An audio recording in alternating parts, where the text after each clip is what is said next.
Welcome to the Parenting with Impact podcast with your hosts Elaine Taylor-Klaus and Diane Dempster, co-creators of ImpactParents.com, an online community, award-winning blog, and service organization helping parents all over the world to raise complex kids become capable, independent adults.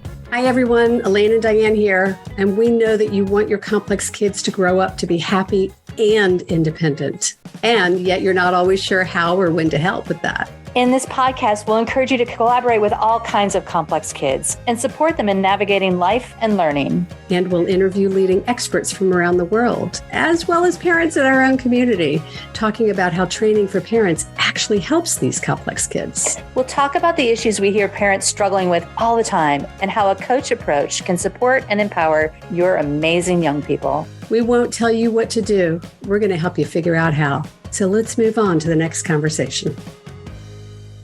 Welcome back, everybody, to another conversation. Today, we get to talk with our dear friend, Marcy Caldwell, who's also a dear colleague.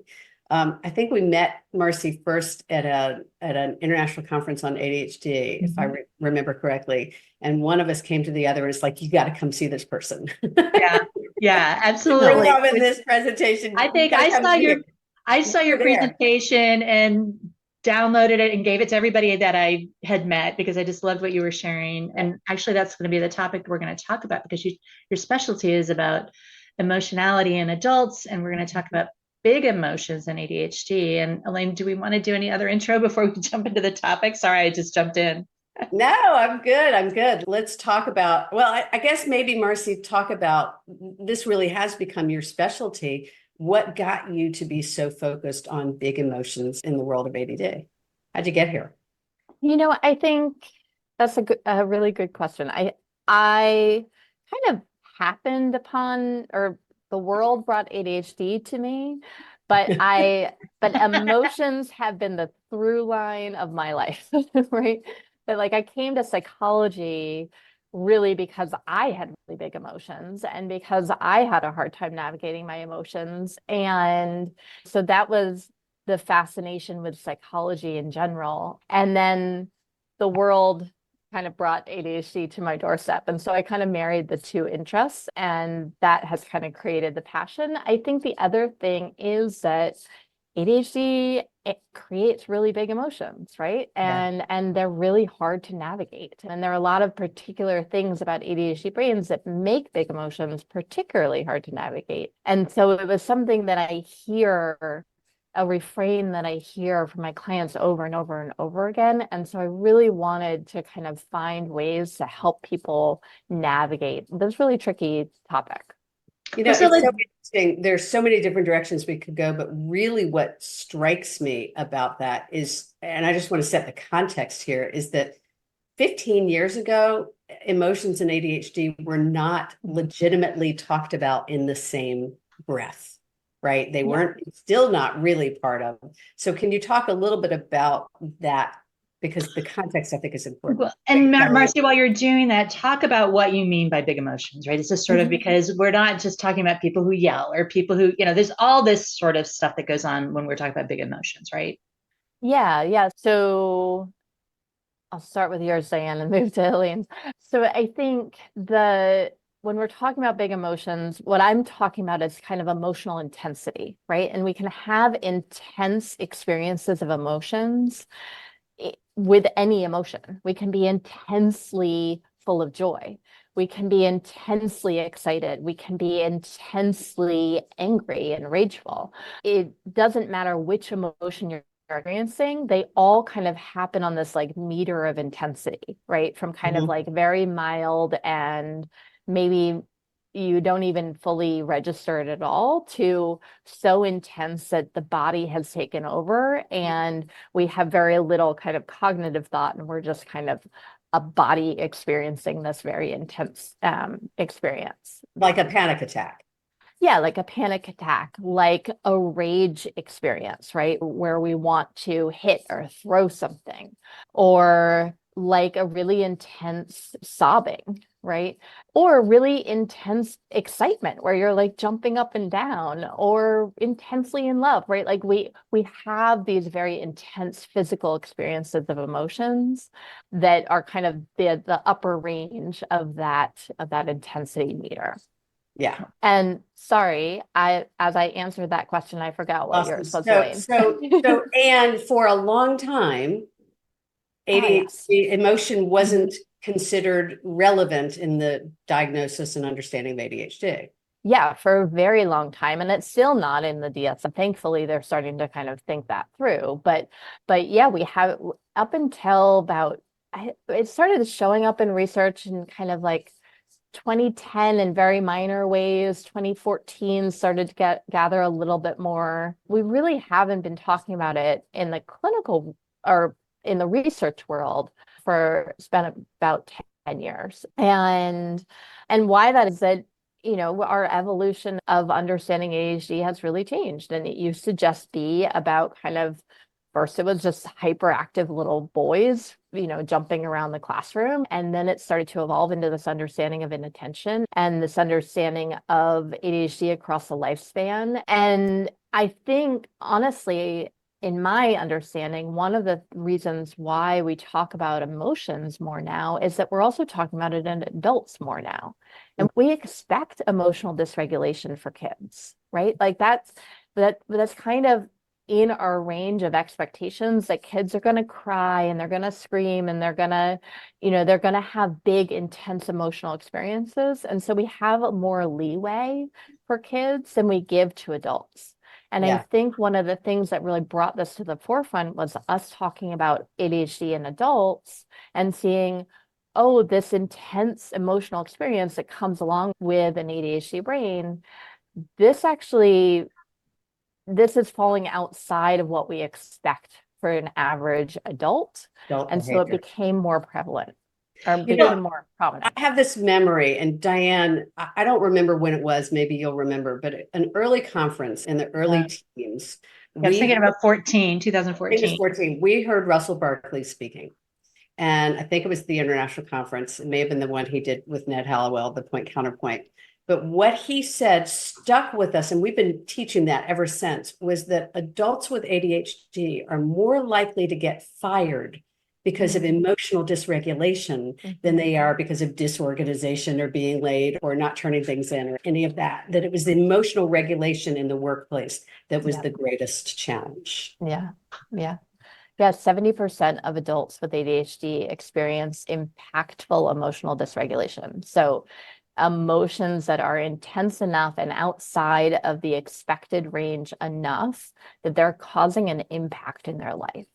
Well, and that was actually going to be my question, because when you think about humans with ADHD, like they say, if you've seen one human with ADHD, you've seen one human with ADHD, but you're describing the prevalence here is significant, almost as much we were talking about, you know, that the impulsive brain, the hyperactive brain, the, you know, all of that sort of stuff. But if it's 80%, that's an enormous impact. 70. Yeah.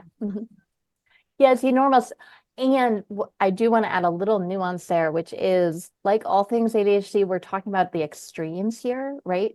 And so that emotional, quote unquote, dysregulation, I hate the term because dysregulation is normed within neurotypical norms, but we're talking about emotional experience that falls outside that expected range, right? And so that can fall on the kind of hypo range, right? Where we're having less emotional experience, which also occurs for folks with ADHD, or we're having more intense emotional experience. And both of those extremes are really common for ADHD brains. This may be a rabbit hole, so y'all pull me back. But but what just came up to me is I wonder, in the last roughly 10 years, as we are living in a society where there's more permission for people to be publicly dysregulated. How is that giving ADHD people permission to express? Is the norm changing? I mean, maybe that's not a conversation for today, but that's what just came up as I heard you talking about the notion of what is the normative in neurotypicals. I wonder how that shifts as society shifts. Mhm. Yeah, I mean, I would imagine that it does, and particularly as this particularly in the workplace, right? Like Yeah. that as we shift away from this very restrained perception of kind of how we're supposed to show up in work, and as that evolves, I think it does expand the range a little bit more. I think it's still going to be a somewhat constrained range, but it does allow for more freedom for sure. The word Yeah. masking, like Mhm. it's such a popular phraseology now, much more so than we ever knew before, that there's this sort of, I've got to figure out how to be normative, Yeah. behave normatively. Yeah, sorry, don't, yeah. Yeah. No, it's very true. Hi, it's Elaine. And if you like this podcast, you'll love our coach approach.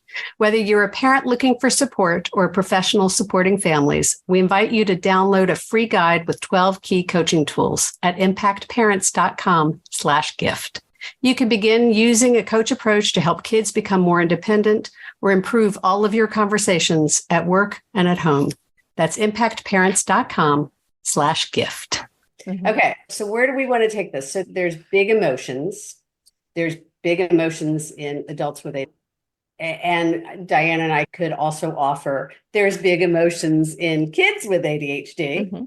which is not dissimilar for what's going on with adults, but it's just their brains are even, are developmentally not fully, as I like to say to my kids, you're not fully cooked yet, right? So if we know that dysregulation or that we like to use the term emotional intensity, is a challenging area for adults with ADHD, what's happening that's making that a challenge? Yeah, so there are actually 10 main differences in an ADHD brain that creates more intense emotion, and particularly more intense negative emotion. And we won't go through all of them, but for example, one of them is called decreased early sensory encoding. And so this is an ADHD brain. So if you imagine looking at a field of flowers, right? And you have some grass and you have some flowers, and you have some alive flowers and some dead flowers. A neurotypical brain is going to look at that, and those alive flowers and dead flowers, or we can kind of think of those as like positive and negative stimuli, right? And they're going to come in, and our brains are going to say, oh, there's emotion attached here. We need to do something special to this information because this information is key. And so we're going to kind of do this special processing that is going to make us remember this and kind of process this more deeply. And an ADHD brain, so a neurotypical brain is going to do that for both the live flowers and the dead flowers. An ADHD brain only does it for the negative information. So that negative information, those dead flowers, are going to resonate, and they're going to be felt more deeply, experienced more deeply, and remembered more intensely. And that those alive flowers kind of aren't going to be given that benefit of that early sensory encoding. What this results in is that ADHD brains are, as they kind of walk around in the world, they're getting hit more intensely with all the negative information, and they're not getting hit with the equal positive information. And so you can see how this could result in more negative emotions, right? And more intense negative emotions because it's not being balanced out by positive information. So that's just one example of this kind of difference. Well, and not to mention the fact that these kids often have behaviors that are unwanted. And so they're getting feedback that is more about the negative than about the positive. Oh, yes, for sure. So they're already getting 5-to-1 or more negative feedback than their peers. And this is probably true for adults as well as kids. Yeah. My guess. And then you're compounding that with the notion that they're going to remember the negative and not the positive. Right. Wow. Exactly. Yeah. That's harsh. No wonder it's hard. And not only are they going to remember it, but they're going to feel so if you think about how you remember, it's something bad that happened in the past week, right? Like you feel it and it feels very true and real versus kind of what did you have for breakfast 3 days ago, right? Right. It's not even just the remembering, it's this like felt experience of truth, right? Of like, that is the thing. That thing that everyone has said about me, that I'm unreliable or bad or whatever it is, that feels true. And that positive information, or even just the neutral information, gets kind of registered as like, yeah, Yeah, like, whatever. yeah, Well, so this just in, we have kids. We talk about this with parents a lot, especially parents of teens, where the kids are very focused on what they're struggling with. And they almost dismiss their strengths and gifts as, yeah, well, everybody can do that, can't they? There's almost, they don't give themselves credit for what they can do. They can only focus on what they can. I think that's particularly heightened in teenagers. yeah. And Wow. and adults with ADHD too, right? Like Yeah. I think that it's doubled down by society, which tends, was built by neurotypical brains and tends to celebrate the strengths of neurotypical brains and accommodate the weaknesses of neurotypical brains, and the opposite for ADHD brains. It tends to, kind of punish for the weaknesses and just like disregard the strengths, right? That like, Can you give an for example example, of that? yes, if you think about a neurotypical brain's thinking style, right, it tends to be pretty curvilinear. And that curvilinear thought process has a lot of strengths to it, including the fact that, on its way from A to C, it's also going to cover Q, X, Y, and Z. And when it covers all of that ground, it's going to gather more information and come up with novel ways of solving problems, right? And novel ways of thinking through things. And so that's one of the strengths of an ADHD brain. But we see that curvilinear thought process and we're like, well, we can't understand that. It doesn't fit in an essay. Like we can't kind of make this linear process. And so we try to kind of get that out of people, right? Where you try to train that out of people and get people to be more linear. But the linear thought process misses all of that other stuff. It misses all of that other information that can be the foundation of creativity and novel problem solving. Well, and the simple example that just came up for me, and this has evolved in the time that our kids have grown up, but it's, if you think about the awards at school and how many of the awards are focused on academics and achievement and attendance and like all of those things that are the linear, neurotypical rewards versus, the art project and the play lead and the more creative, nonlinear sorts of skills and abilities. I mean, we definitely focus on one more than the other. Yeah, for sure. Yeah. Okay. So you were talking about the 10 main differences. You talked about you said early sensory encoding. Yep. Is there anything else you want to highlight before we kind of move a conversation into the navigation of these big emotions? But let's identify a little bit more some of the differences. So one of the other differences is a filterless processing style. And I hate to always bring it back to neurotypical brains, but it's just kind of how we can understand difference, right? Is to understand the other. So neurotypical brain, you can think of it as being like a VIP dance club, and there's a bouncer at the door, right? And that bouncer says, before information even kind of hits the sensory system, that bouncer says, you're important. We're going to bring you in. Oh, you look like, we could use you. We're going to bring you in. Oh, all of that other riffraff, we're going to keep you out, right? And a ADHD brain operates kind of more like a outdoor dance party, right? Like, so it is, which I personally love an outdoor dance party, but they're great, but they are also really vulnerable to wind and rain and bugs and, a passing car and all the other things, right? Everything comes in. And so everything hits the ADHD nervous system, which then results in a intensification, right?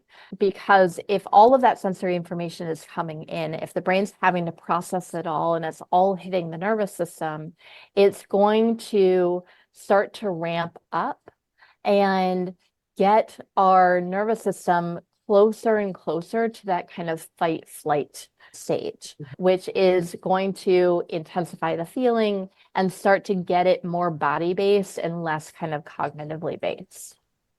Wow. That it's so many things come up. The word, as I was taking notes while you were talking, the word prioritization comes to me. It's like the ADHD brain doesn't have the filtering capacity to prioritize what's important sensory information and what's not. Exactly. Exactly. Yeah. And it also often doesn't filter for intensity. So a neurotypical brain is often able to kind of modulate. So for example, a dog bark, right? A neurotypical brain, because it's kind of saying like, that's not what's important, it's still going to hear the dog bark, right? But it's focused in on like, okay, I'm listening to you guys. I'm not going to pay attention to that. So I'll still hear it, but it's not going to hit my nervous system in that intense way. Whereas True an story. ADHD brain, that happened at our house last week. Right. And the neurotypical one went, wait, the dog's barking? And the other person was like literally jumping out of their seat. Can you not hear that too? Right. Happens in my house all the time too. Which is why I use that example. Yeah, and dog barks are like one of the big ones, right? Because they're unpredictable. They happen in not kind of cadenced ways, and they're sharp and loud, and and evolutionarily, like they're created as a warning system, and so our bodies respond with that warning system. Wow. All right, a part of me wants to just stay here all day and do all 10. And I don't know if you have a handout with all 10, but we'll follow up with that later. Let's move, in the interest of time, let's move it at like, what are the guidance you want to offer in terms of navigating all of the intensity? There's lots of good reasons why people with ADHD, adults and children, struggle with emotional intensity. What are some of the guidance you want to offer? So I think there are two main things. One is that we can help ourselves by decreasing the intensity. And we do that best by giving us more kind of regulatory fuel. And so there's 6 ways to do that. I'll name them in a moment. And the second one is big feelings are still going to happen. And so then how do we respond to them, right? So we never want to kind of mention one without the other, because I think if we just talk about like, how do we make this better, then we're setting people up to feel like, oh no, I had a big emotion, I failed. And that's not the case, right? Like big emotions are going to happen, and thank goodness they're going to happen, right? Because that big joy is going to happen too. And guess what? Sometimes we need to be big angry and big sad. I used to say about one of my kids, the highs are high and the lows are low. And, and that is a joyful way and challenging to go through things.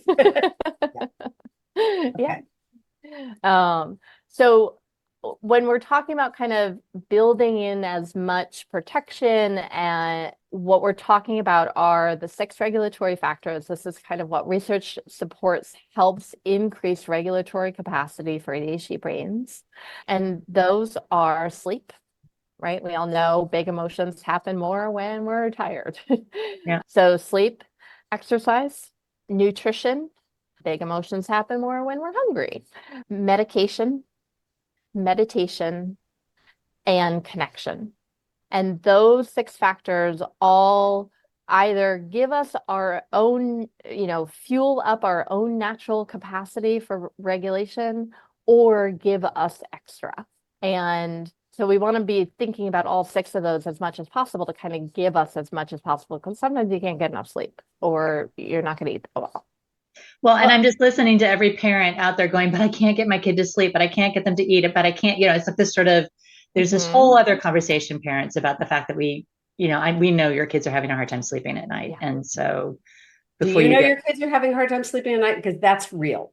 Actually, that's a whole other conversation. But what really jumps at me, Diane, is that these 6 regulatory factors, when we talk about activating the brain, and parents come to us a lot, Marcy, and they say, I don't want my kid to use medication, or, should we use medication? We always say it's not about medication, it's about activating the brain. And whether you use medication, meditation, nutrition, exercise, sleep, it's about activating the brain. And you have just, the only one that hasn't been on our list up until now really has been connection. I mean, that's fascinating to me that this is the regulatory fuel that we need to engage ourselves, to decompress our nervous system and allow ourselves to activate. And I love how connection ties into co-regulation, right? It's just sort of, we know, and the science shows if you've got a kid who's having a hard time with big emotions, co-regulation is absolutely a key part of that. But what you're describing is just connecting, right? It's just sort of just being together, just having those moments on a daily, hourly, whatever basis you can, helps the nervous system to regulate. Yeah. Okay. And you also said big feelings are going to happen. So is there anything you wanted to add about that? Because you said you don't want to name one without the other. Yeah. So big feelings are going to happen, and that's okay. And having a big feeling isn't the problem. The problem comes in when our big feelings cause us to hurt or railroad our goals, intentions, and values, right? And so, for example, you have decided, you have this intention of not yelling at your children. You've kind of set this goal for yourself. I'm not going to yell. And something happens and they really push your buttons and you get full of rage, right? And your body takes over. And when our bodies take over, we have very little capacity to inhibit that response. I call it the Hulk reaction. And that Hulk just wants to get us to safety. Yeah. It didn't happen to me a lot, but I had it happen recently, and it's weeks now, and I still am having a hard time letting it go. Well, because what then happens, right? What then furthers the pain of all of this is that we have this shame cycle, shame response, and right? Guilt. Yes. Yeah. And so it just and then we're more vulnerable to these more intense feelings, right? And it just kind of goes around and around and around. And so I always think step number one, the minute we feel an intense emotion, we want to get space from whatever is creating that intense emotion. So whether that's, taking a time out from the kids, whether that's taking a walk around the block, going to the bathroom, whatever it is, but taking some space is really, really necessary for our nervous systems to then start to kind of back down. Because we've been activated, that Hulk has come out, and that Hulk says, this is not safe and we need to get you to safety. And it doesn't care how it does that. And so yelling, screaming, hitting, whatever, all the things. And by the way, it happens, it's easier to talk about kind of anger, but this happens for all of the emotions. And so when we get some space, we're able to kind of protect ourselves and the people around us from this kind of reaction. And we're allowed then to kind of back down from that intensity. Yeah. Well, and the irony of it is that when we're taking space, what happens very often is a family member, whether it's a parent to a child or a spouse, partner to partner, sees that as leaving, right? I need to take some space is often interpreted as you're abandoning this conversation. Or a parent, when a kid is shutting down, it's keeps pushing, when the kid is really no longer available to be in that dynamic. Yeah. And so that's about training the neurotypicals, if you will. Yeah. Yeah. And that's about having a conversation outside of the moment where you come up with some kind of language and a shared understanding of how this can play out best and how this is beneficial to everybody. And I think that can happen among couples. I think that can happen among parents and kids, and should, because the stuff is going to happen. Yeah. Well, and parents, I hear this a lot, that it's I can't leave. I can't take the space. And so if you describe it as finding a way to help your nervous system feel safe versus having to take space, that might give you some creativity. If you are in a situation where practically it's not easy to leave when you've got a kid there or whatever. But I also think, if it's that you have a really little one, it's okay. They can cry for a minute or two while you go to the bathroom and take some deep breaths, right? When we're thinking about what's the greater harm, I would much rather the kid cry for a little bit. Yeah. And as you say, the conversations to design around that need to happen outside of the heat of the moment. Yep. Really, we could go on all day. And we would love to, but we really need to wrap this conversation. And just in the interest of time, Diane, I think I'm going to just wrap because I think we've hit some really good stuff. Is that fair? Yeah. So let's make sure people know how to get in touch with Marcy. Yes. Yeah. Yeah. So I have a practice called the Center for ADHD, and we are virtual, so we're able to work throughout the country. I also have a blog and digital resource called adept.org. That's ADDEPT.org. And we will have all those notes available. All that information is available for you, however and wherever you happen to be listening to this. Marcy, thank you. You're welcome. Thank you for having me. We get to see Marcy at conferences, and so we always go out to dinner and have a good time. So it's great to be your friend, to be your colleague. And I'm always so thrilled to be in this kind of a dialogue with you because you are this deep wealth of information. And I really appreciate the intellectual rigor that you bring to this work, because we're talking about emotions, and yet you guys can all hear the data, the information behind it. It's so profoundly useful. So thank you for that very, very much. Thank you, Elaine. The feeling is very mutual. For both of you, yeah. So Marcy, as we close, do you have a favorite quote or a motto you'd like to share with our listeners? Sure. So Becky Kennedy, author of Good Inside, says often, and I love this, she recommends that for parents, when they're having a hard time, they say to themselves, I am a good person having a hard time. And similar quote for when kids are having a hard time, they are a good person having a hard time. And I love that because I think it's so easy when we feel really intense emotions to feel like I'm bad, I'm wrong, right? And we've gotten that message for a lifetime. And I think it's so important for us to really speak kindly to ourselves in those instances and offer some compassion, because it is really, really hard to feel intense emotions. And we deserve some compassion and we deserve some softness. And honestly, it's also going to back down that intensity meter a whole lot faster the more softness and compassion we give to ourselves and to our kids. I love it. I'm a good person having a hard time. That could have helped me a lot in this early. I used to say, this is where I am in my life right now. That was my mantra, but this would have been a lot more helpful. Awesome. All right. So those of you who are listening, take a minute and gather some insights from our conversation today with Marcy. What do you want to take away back into your world from what you've learned today? We talked about emotions, about the reason behind emotions, about ADHD in adults and kids. What's your insight and what are you taking forward with you? And as always, thank you for what you're doing for yourself, for your kids, for being here, listening, being part of this conversation, doing the work. At the end of the day, folks, you make an enormous difference. See you on the next one. Thanks, everybody. You've been listening to the Parenting with Impact podcast with Elaine and Diane.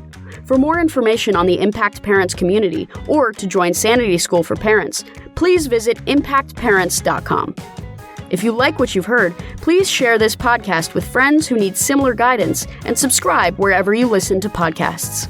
For the essentials of Elaine and Diane's coach approach to parenting, download a free tip sheet at impactparents.com/podcast. Behavior therapy training for parents is actually recommended as a first-line treatment for complex kids. For information about Sanity School, our training program for parents or teachers, which has helped thousands of families around the globe, visit impactparents.com/Sanity School.